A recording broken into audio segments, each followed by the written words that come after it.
Hello friends, I am Anurag Singh. Welcome to my YouTube channel chemistry by Anurag Singh पर। स्वागत करते हैं दोस्त आप सभी के अपने YouTube channel chemistry by Anurag Singh पर। यह हम लोगों का सोल्यूशन चैप्टर का चौथा एपिसोड होगा, जिसमें अब हम लोग जो पढ़ने वाले हैं वो हम लोग न्यूमेरिकल पढ़ने वाले हैं। जैसा कि पिछले वीडियो में आप देख भी चुके होंगे तीसरे एपिसोड में, तो उसमें सभी सूत्र एक साथ आपको बता दिए गए थे और आशा करते हैं कि आप सभी सूत्र याद भी कर लिए होंगे। और आज हम लोग न्यूमेरिकल्स देखने वाले हैं कि यदि कोई सवाल देता है तो उससे कैसे मान निकालते हो, साथ ही साथ सवाल में जो कुछ पूछता है वो कैसे ज्ञात किया जाता है, किस सूत्र की सहायता से कौन सा सूत्र हम लोग लगाते हैं और कैसे मान रख के कैलकुलेट करते हैं, सारी चीजें आपको इस वीडियो में मिलने वाले हैं। तो जैसा कि ये प्रश्न आपका, जिसमें एक ही प्रश्न में पूरे बिंदु आपके समाहित हैं और जितने मैंने बताया था सब आपके हैं, जिनमें एक प्रश्न आपका है वो ये है कि एथिल अल्कोहल का सूत्र होता है C2H5OH होता है, जिसका घनत्व दिया है 0.789 ग्राम प्रति मिलीलीटर के 10 मिलीलीटर को जल की आवश्यक मात्रा में घोलकर 100 मिलीलीटर विलयन, जिसका घनत्व कितना प्राप्त होता है 0.982 ग्राम प्रति मिलीलीटर बनाया गया। तो इस विलयन के लिए निम्नलिखित पदों का मान ज्ञात कीजिए। तो निम्नलिखित पदों का मान जो ज्ञात करना उसमें कौन कौन है? द्रव्यमान प्रतिशतता, आयतन प्रतिशतता है।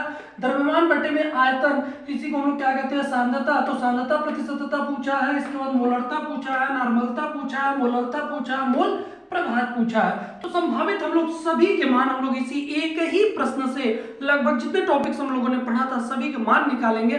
तो आइए हम लोग देखते हैं द्रव्यमान प्रतिशतता कैसे निकलेगा। अब द्रव्यमान प्रतिशतता यदि आपको निकालना होगा तो क्या चाहिए? विलेय का भार चाहिए और विलयन का भार चाहिए। आयतन अगर आपको प्रतिशतता निकालना है तो विलेय का आयतन चाहिए, विलयन का आयतन चाहिए। और यदि सांद्रता प्रतिशतता निकालना है तो विलेय का द्रव्यमान चाहिए और विलयन का आयतन चाहिए, जिसकी सहायता से हम लोग प्रतिशतता ज्ञात करेंगे। लेकिन सवाल में जो कुछ भी मान दिया है उसकी सहायता से कैसे हम लोग ज्ञात करेंगे? जैसे नॉर्मलता यदि आपको निकालना होगा तो क्या चाहिए? विलेय का भार चाहिए, इसके बाद तुल्यकी भार चाहिए और विलयन का आयतन चाहिए। इसी प्रकार से यदि मोलरता निकालना होगा तो उसमें विलेय का भार चाहिए, अणुभार चाहिए और विलयन का आयतन चाहिए। यदि मोलरता निकालना होगा तो विलेय का भार चाहिए, विलेय का अणुभार चाहिए और साथ ही साथ विलायक का किलोग्राम में मात्रा चाहिए। और मोल प्रभाव निकालना होता है तो विलेय के मोलों की संख्या और विलयन के मोलों की संख्या के अनुपात को निकालते हैं तो हमें विलेय का मोल प्रभाव मिल जाता है। इन्हीं की सहायता से सारी चीजें हम लोग कैलकुलेट करेंगे। अब सवाल में जो कुछ मान दिए गए उनको देखते हैं, जिनमें क्या कह रहा है कि एथिल अल्कोहल का घनत्व दिया है। मतलब हम लोग एथिल अल्कोहल को जल में घोल रहे हैं, इसका मतलब एथिल अल्कोहल क्या है? विलेय है। तो एथिल अल्कोहल का घनत्व दिया है तो घनत्व बराबर हम लोग क्या जानते हैं? द्रव्यमान बटे में आयतन, इसलिए W/V या M/V आप लिख सकते हैं। तो घनत्व जो है वह W/V दिया है। उसका मान कितना दिया है? 0.789 ग्राम प्रति मिलीलीटर दिया है। इसका मतलब कि 1 मिलीलीटर में 0.789 ग्राम क्या है? एथिल अल्कोहल है। अब इसमें क्या चीजें दिए गए हैं तो यहां से देख सकते हैं ये इसका भार है, ये इसका आयतन है। मतलब विलेय का भार दिया है 0.789 ग्राम और विलेय का आयतन दिया है कितना? 1 मिलीलीटर दिया है। लेकिन प्रश्न क्या है कि जो ये एथिल अल्कोहल जल की आवश्यक मात्रा में घोला जा रहा है उसमें एथिल अल्कोहल के आयतन कितने हैं? 10 मिलीलीटर है और हमें घनत्व से कितना आयतन मिल रहा है? केवल 1 मिलीलीटर मिल रहा है। तो हमें प्रश्न के अनुसार चलने होंगे और प्रश्न क्या कहता है कि विलेय का जो आयतन है वो कितना है? 10 है। और यदि हमें विलेय का आयतन 1 मिलीलीटर में इतना ग्राम है तो बताइए विलेय का आयतन यदि 10 करना होगा तो विलेय का भार कितना बढ़ जाएगा? तो आपको पता है कि यदि विलेय का आयतन 10 करने के लिए 10 से गुणा करेंगे तो विलेय के भार में भी 10 से गुणा कर देंगे। गुणा करेंगे कितना हो जाएगा? 0.789 पहले से ही था जब 1 मिलीलीटर था, अब 10 हो गया तो 10 का गुणा हो जाएगा। जैसे ही 10 का गुणा होगा कितना हो जाएगा? 7.89 ग्राम हो जाएगा। मतलब विलेय का भार अब एग्जैक्ट आपको मिल चुका है जो आपको मान रखना है। तो जब भी विलेय के भार की बात होगी 7.89 ग्राम रखिएगा। इसके बाद क्या आता है? विलेय अर्थात एथिल अल्कोहल का अणुभार। अगर एथिल अल्कोहल का अणुभार निकाला तो एथिल अल्कोहल का सूत्र भी आपको कोष्टक में दिया C2H5OH होता है।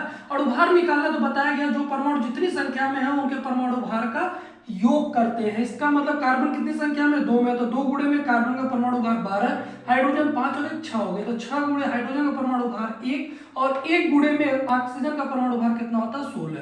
तो 12 दूना 24 और 6 प्लस 16 है तो 24 36 10 40 6 46। इसका मतलब एथिल अल्कोहल का अणुभार जो आ रहा है वो कितना है? 46 है। इसके बाद क्या आता है? विलयन का घनत्व। अब विलयन का घनत्व, जब विलयन को 100 मिलीलीटर में घोला गया तो विलयन का घनत्व प्राप्त करता है कितना? 0.982 ग्राम प्रति मिलीलीटर। इसका मतलब बिलियन का घना, तो फिर सूत्र होगा W/V होगा, जिसमें 0.982 ग्राम प्रति 1 मिलीलीटर हम लिख सकते हैं। अब यहां से क्या मिल गया कि बिलियन का भार मिल गया। बिलियन का भार कितना हो गया, 0.982 ग्राम हो गया, और बिलियन का आयतन हो जाएगा, तो बिलियन का आयतन यहां से कितना मिल गया, 1 मिलीलीटर मिल गया। लेकिन हम लोग निकालेंगे कितने के लिए, क्योंकि कितना बिलियन बनाया गया है, 100 मिलीलीटर बनाया गया। इसका मतलब कि बिलियन का आयतन लेंगे और बिलियन का आयतन कितना रखेंगे, 100। 1 मिलीलीटर यहाँ था, अगर 100 में चेंज करना मतलब 100 से आपने गुणा कर दिया। उसी प्रकार से यदि 0.982 ग्राम जो था वह 1 मिलीलीटर के लिए था, यदि आपको 100 मिलीलीटर प्रश्न के अनुसार निकालने, तो 100 मिलीलीटर के लिए आपको क्या करना होगा, 0.982 में 100 से गुणा कर देना होगा। गुणा कर देंगे कितना आ जाएगा, 98.2 ग्राम। अब हमें क्या मिल गया, बिलियन का भार मिल गया, बिलियन का भार मिल गया, लेकिन बिलाक का भार नहीं मिला है। तो बिलाक का भार कैसे निकालेंगे, तो हम जानते हैं बिलाक का भार बराबर होता है बिलियन का भार माइनस बिलियन का भार, और बिलियन का भार कितना है 98.2 ग्राम, और बिलियन का भार कितना है 7.89, घटाएंगे कितना आ जाएगा 90.31 ग्राम आ जाएगा।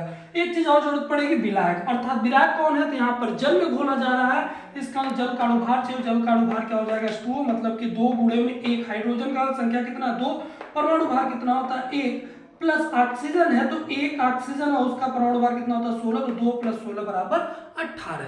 तो ये क्रम से आपके जिन मानों की जरूरत थी वो सभी मान आपके निकाले जा चुके हैं। अब हम लोगों को प्रश्न के अनुसार चलने, द्रव्यमान प्रतिशतता कहता है। तो द्रव्यमान प्रतिशतता का सूत्र क्या होता है, द्रव्यमान प्रतिशतता बराबर होता है बिलियन का भार बटे में बिलियन का भार गुणे में कितना होता है 100 होता है। अब बिलियन का भार कितना दिया था आपको पता है, बिलियन का भार वहां पे देख सकते हैं, यहाँ पर कितना है 7.89, और बिलियन का भार कितना है तो 0. ये नहीं, बिलियन का भार ये आपको रखना है, तो 98.2 और गुणे में कितना कर देंगे 100। 100 का गुणा करेंगे 0.2 दोनों हट जाएगा, 789 बटे में 98.2 आएगा, और इसको डिवाइड कर लीजिएगा, वैल्यू आपका इतने में आएगा, वो भी किसमें परसेंट में आएगा, क्योंकि प्रतिशतता में आप निकाल रहे हैं। आयतन प्रतिशतता, आयतन प्रतिशतता बराबर क्या होगा, तो बिलियन का आयतन बटे में बिलियन का आयतन गुणे में 100, ऐसा सूत्र में आपको बताया गया है। अब बिलियन का आयतन कितना रखेंगे, तो आपको पता है कि बिलियन का आयतन ये तो घनत्व से था, लेकिन सवाल जो कह रहा है उसके अनुसार हमें चलने होंगे। तो बिलियन का आयतन कितना कह रहा है 10 मिलीलीटर, और बिलियन का आयतन कितना कह रहा है 100, तो मतलब बिलियन का आयतन 10, बिलियन का आयतन 100, गुणे में 100 कर देंगे, 100 से 100 ये कट जाएगा, कितना आ जाएगा आपका 10%। फिर आता है द्रव्यमान बटे में आयतन या सांद्रता प्रतिशतता। इसका सूत्र क्या होता है, सांद्रता प्रतिशतता बराबर आपने सूत्र देखा था बिलियन का भार बटे में बिलियन का आयतन गुणे में 100, और बिलियन का भार कितना है, तो बिलियन का भार जो है वो कितना है 7.89, और बटे में बिलियन का आयतन कितना है, तो बिलियन का आयतन है 100, गुणे में कितना कर देंगे 100, 100 से 100 कट जाएगा, ये आ जाएगा कितना 7.89।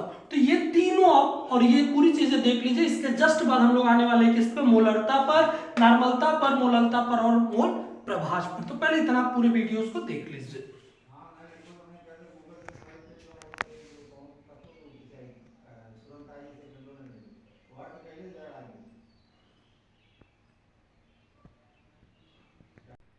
चौथा आपका था मोलरता। मोलरता कैसे ज्ञात करते हैं, तो मोलरता बराबर सूत्र होता है बिलियन का भार बटे में बिलियन का अणुभार गुणे में बिलियन का आयतन गुणे में 1000।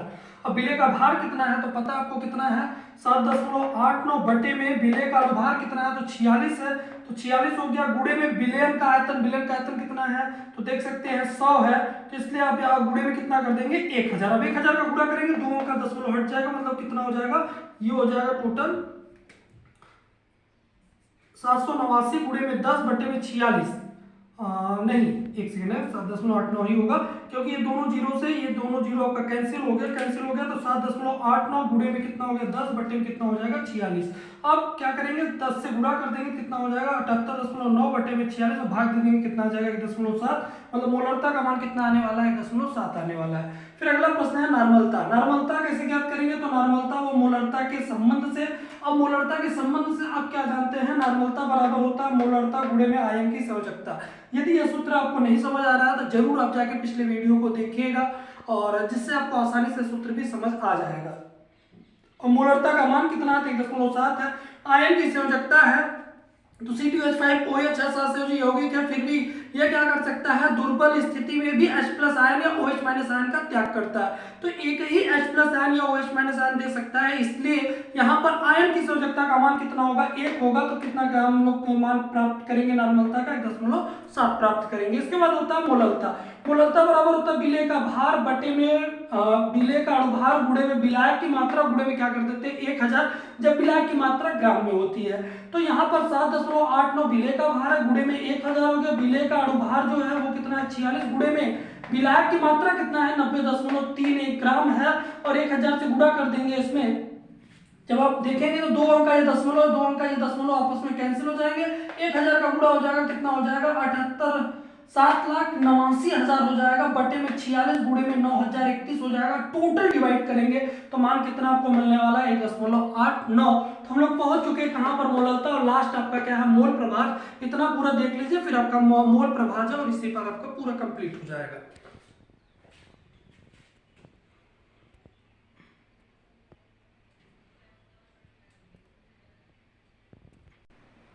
अगला जो है वो आपको मोल प्रभाज निकालना है। मोल प्रभाज तभी आपका निकल सकता है जब आपके पास क्या होगा, मोलों की संख्या होगा। और आपको पता है कि मोलों की संख्या का मान कैसे ज्ञात करते हैं, जिसका मोलों की संख्या हमें चाहिए उसका भार चाहिए, उसी का अणुभार चाहिए। अर्थात विलेय का यदि मोलों की संख्या चाहिए तो विलेय का भार चाहिए और विलेय का अणुभार चाहिए। यदि विलायक के मोलों की संख्या चाहिए तो विलायक का भार चाहिए, विलायक का अणुभार चाहिए। तो आइए देख लेते हैं, जिसमें आपका क्या है, विलेय के मोलों की संख्या बराबर क्या होगा, विलेय का भार बटे में विलेय का अणुभार। अब विलेय का भार कितना है तो 7.89 है, और बटे में विलेय का अणुभार कितना है, तो यहाँ पे देख सकते हैं विलेय एथिल अल्कोहल, इसका अणुभार कितना है 46। 7.89 बटे में 46 डिवाइड करेंगे कितना आएगा 0.1715 आएगा। इसी के जस्ट बात क्या है, विलायक के मोलों की संख्या। विलायक के मोलों की संख्या बराबर क्या होगा, विलायक का भार बटे में विलायक का अणुभार होगा। अब विलायक का भार कितना है, तो विलायक का भार कितना है 90.31 है, और विलायक का अणुभार कितना है, तो देख सकते हैं विलायक अर्थात जल का अणुभार कितना 18, तो 90.31 में 18 का भाग देंगे तो कितना आएगा 5.01 आएगा। अगली चीज क्या है, अगला जो है वो विलेय के मोलों की संख्या निकालनी है। उसका मान क्या हो जाएगा, small N plus capital N. Small N का मान 0.1715 है, और जो आपका विलायक के मोलों की संख्या उसका मान कितना 5.01 है। यदि इन दोनों को जोड़ेंगे तो 5.1815 आ गया। इसका मतलब आपके पास सारी चीजें आ चुकी है। अब मोल प्रभाज निकालना है, तो मोल प्रभाज को डिसाइड नहीं किया इसलिए हमने विलेय का निकाल दिया। ये क्या आपको जरूरत पड़े तो आप विलायक का भी निकाल सकते हैं। विलायक का कैसे निकलेगा, एक में से यह मान घटा दीजिएगा, विलायक का मिल जाएगा, या तो फिर जैसे विलेय का निकाल रहा वैसे ही आप विलायक का भी निकाल सकते हैं। कैसे निकलेगा वो देखते हैं। मोल प्रभाज बराबर होता है विलेय का मोल प्रभाज बराबर क्या हो जाएगा, विलेय के मोलों की संख्या बटे में विलेय के मोलों की संख्या। अब विलेय के मोलों की संख्या का मान कितना है, तो आपको पता है कितना है 0.1715, और विलेय के संपूर्ण मोलों की संख्या का मान मतलब होता है विलेय प्लस विलायक, और उसका मान कितना 5.1815 है। 4 अंक पर दशमलव दोनों पर है तो हट जाएंगे, कितना आ जाएगा 1715 आ जाएगा, और ये हो जाएगा 51815। यदि आप इसको डिवाइड करेंगे तो मान कितना आएगा 0.033। ये किसका मान होगा, विलेय के मोल प्रभाज का। और यदि आपको विलायक का मोल प्रभाज चाहिए तो विलायक का मोल प्रभाज बराबर क्या हो जाएगा, विलायक के मोलों की संख्या बटे में विलेय के मोलों की संख्या। अब विलायक के मोलों की संख्या का मान कितना है 5.01 बटे में कितना रख दीजिएगा 5.1815 डिवाइड कर लीजिएगा, वही मान आएगा जो मान मैंने आपको बताया है। एक में से यदि इस मान को घटा देते हैं तब भी आपको वही मान आपको मिलने वाला है।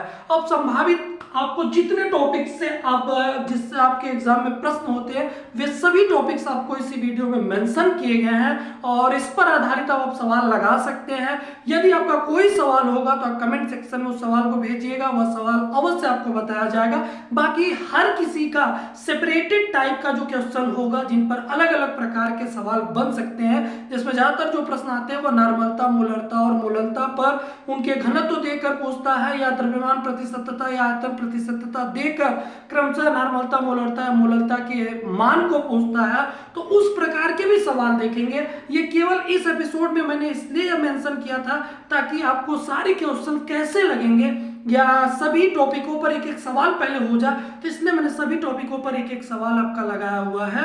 और इसके बाद जो हम लोग पढ़ने वाले हैं वो सेपरेटेड नॉर्मलता का जितने आपके संभावित टाइप हो सकते हैं वो पढ़ेंगे, मोलरता का जितने हो सकते हैं वो पढ़ेंगे, इसके बाद मोलरता का जितने संभावित हो सकेंगे वो पढ़ेंगे। और जैसे ये चीज हम लोगों की कंप्लीट होगी, विलेय का आधा भाग पूरा आपका समाप्त हो जाएगा।